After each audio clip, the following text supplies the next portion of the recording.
ভর্তা প্রেমী বাঙালি ভর্তা দেখলেই যেন আবেগ সামলানো দায়। আসসালামু আলাইকুম, ওয়েলকাম টু খাদিজাস কিচেন। আজকে হাজির হয়ে গিয়েছি নতুন আরও এক ভর্তা রেসিপি নিয়ে। আমি আজকে করব মান কচুর ভর্তা।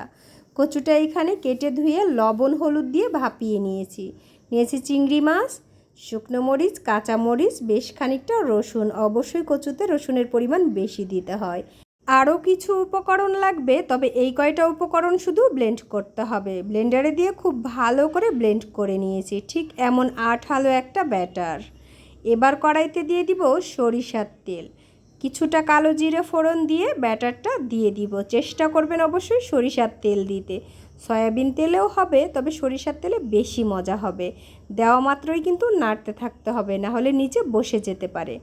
এবার দিয়ে দিব সামান্য লবণ, জিরে গুঁড়ো, সামান্য হলুদের গুঁড়ো, ভাজা জিরের গুঁড়ো দিয়েছি আমি এইখানে। কাঁচা জিরে হলে কচুর সাথে বেটে দিতে পারেন। খুব ভালো করে নেড়ে নেড়ে ভেজে নিতে হবে। দিয়ে দিব একটা বড় সাইজের লেবুর রস। যদি কচুতে মুখ চুলকায় সেই ক্ষেত্রে দিতে পারেন, আর যদি কারো টক ভাব ভর্তা খেতে ভালো লাগে সেই ক্ষেত্রে দিতে পারেন। যদিও কচুটা অনেক ভাজা ভাজা হওয়ার পরে আর মুখ চুলকানোর প্রবণতা থাকে না, কিন্তু আমি একটু টক ভাব আনার জন্য দিয়েছি। এইটা পুরোটাই অপশনাল। খুব ভালো করে আবার ভেজে নিব।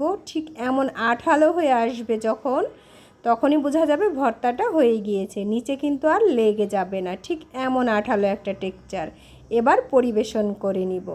আমি পরিবেশন করে নিয়েছি। ভর্তাটা কিন্তু দারুণ হয়েছিল।